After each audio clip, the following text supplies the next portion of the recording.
मी करून करतो की या प्रोजेक्टसमोर आला पाहिजे, या लोकांना पोहोचलं पाहिजे, तसं तुमचं काय मागे अभ्यास होता? आमचा काय अभ्यास होता नाही, मी जसं मगाशी म्हटलं की आम्ही जेव्हा डे टू डे लेवलला इंटरॅक्शन करत होतो तेव्हा आज जी सगळी इथे मंडळी आली आहेत, काही येऊ शकली नाही आहेत. जसं आता एक्झाम्पल त्याचं झालं तर इथे राज सर बसलेले आहेत. कोविडच्या वेळी त्यांची मुलगी 6 महिन्याची होती, तरी त्यांनी कशाचाही फिअर न बाळगता ते ॲम्ब्युलन्स स्वतः चालवत होते आणि कोविडच्या पेशंट्सना हॉस्पिटलमध्ये पोचवत होते. घरी 6 महिन्याची मुलगी असून देखील म्हणजे she was facing a huge danger of catching COVID, पण तरी पण ते आउट ऑफ द वे जाऊन हे करत होते.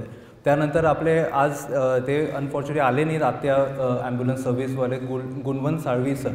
त्यांचं जेव्हा मी बघत होतो तेव्हा मी असं ऑब्झर्व केलं की त्यांनी कधीच कोणाला नाही म्हटलं नाही सर्व्हिस देताना.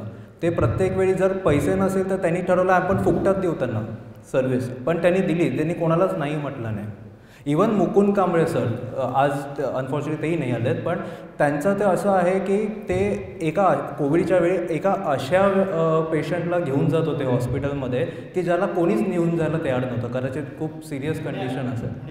पुण्याला ओके, त्यांनी ते केलं सगळं, पण परत येताना अनफॉर्च्युनेटली त्यांच्या ॲम्ब्युलन्सचा काहीतरी एक छोटा ॲक्सिडेंट झाला आणि ज्याच्यामध्ये ॲक्च्युली त्यांचा पाय फ्रॅक्चर झाला आणि आज त्यांच्या पायामध्ये एक रॉड आहे जो आयुष्यभरासाठी आता राहणार आहे. आणि पैसेही नाही घेतले त्यांनी. त्या एक तर अशी व्यक्ती की जिला ते कोणी तयार नव्हतं सोडायला, पण त्यांनी सोडलं आणि पैसे पण नाही घेतले, प्लस पर्सनल लेवलला त्यांचं काहीतरी असं नुकसान झालं. पण हे जे सगळे सॅक्रिफायसेस आहेत हे नाही माहिती आहे लोकांना. म्हणजे हे आता आम्हाला कळत होते कारण आमचं सेक्टर तसं होतं की आम्ही त्यांच्याशी डे टू डे लेवलला वार्ता करू शकलो म्हणून, पण नाहीतर कुठे कळलं असतं आम्हाला, कोणालाच कळलं नसतं की ह्यांची इनसाईड स्टोरी एवढी मोठी आहे आणि एवढी काहीतरी हार्ट वॉर्मिंग आणि हार्ट टचिंग आहे.